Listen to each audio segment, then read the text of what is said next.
প্রিয় দর্শক বন্ধুরা, আজকে এই ভিডিওর মাধ্যমে দেখাবো আপনারা কৃষক বন্ধু স্ট্যাটাস চেক করা যাচ্ছে কি যাচ্ছে না। পুরো ভিডিওটা দেখলে আপনি বুঝতে পারবেন লাস্ট অবধি। তো এই ভিডিওর মাধ্যমে পুরো প্রসেসটা দেখাবো আপনাদেরকে। অনেকে ইউটিউবে ভিডিও বানাচ্ছে এই নিয়ে, স্ট্যাটাস চেক করা যাচ্ছে। তো আমি তার জন্য একটা বানিয়ে দিলাম, স্ট্যাটাস চেক করা যাচ্ছে কি যাচ্ছে না।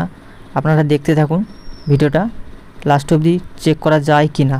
এর জন্য আপনাকে গুগল ক্রোমে গিয়ে বা গুগলে গিয়ে আপনাকে সার্চ করতে হবে কৃষক বন্ধু, এইটা লিখে আপনাকে সার্চ করতে হবে।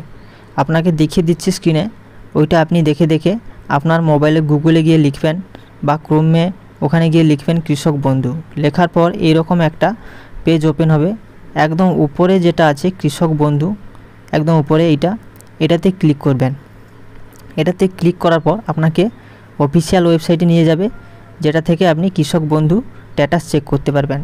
তো এখানে আপনি অনেকগুলো অপশন পাবেন, ভোটার কার্ড, আধার কার্ড, ব্যাঙ্ক অ্যাকাউন্ট এবং কৃষক বন্ধু আইডি, মোবাইল নম্বর, অ্যাকনোলেজমেন্ট নম্বর, যে কোনো একটা দিয়ে আপনি এখান থেকে চেক করতে পারবেন। তো এখান থেকে বিশেষ ভালো হয় ভোটার কার্ডের মাধ্যমে চেক করাটা।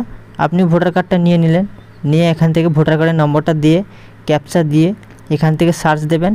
এরকম একটা পপ আপ ওপেন হবে, রিক্যাপচার ভ্যালিডিটি ফেল্ড। তো এটা প্রায় 6 মাস মতো এরকমই হচ্ছে, তারও বেশি হচ্ছে। এখান থেকে কোনো রকমভাবে কৃষক বন্ধু স্ট্যাটাস চেক করা যাচ্ছে না। তো এই জন্য আমি ভিডিওটা বানালাম আপনাদেরকে দেখানোর জন্য যে 6-7 মাসেরও বেশি কৃষক বন্ধু স্ট্যাটাস চেক করা যাচ্ছে না।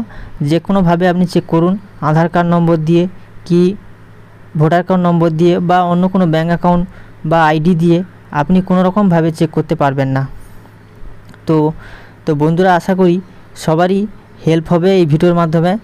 আমার চ্যানেলে আরও ভিডিও আছে যেটা দিয়ে আপনি পিএম কিষাণ স্ট্যাটাস কী করে চেক করতে হয়, এইসব ভিডিও আরও বানানো আছে, আপনি গিয়ে চেক করতে পারেন। তো দেখা হবে আবার পরবর্তী কোনো ভিডিওতে। ততক্ষণ সবাই ভালো থাকবেন,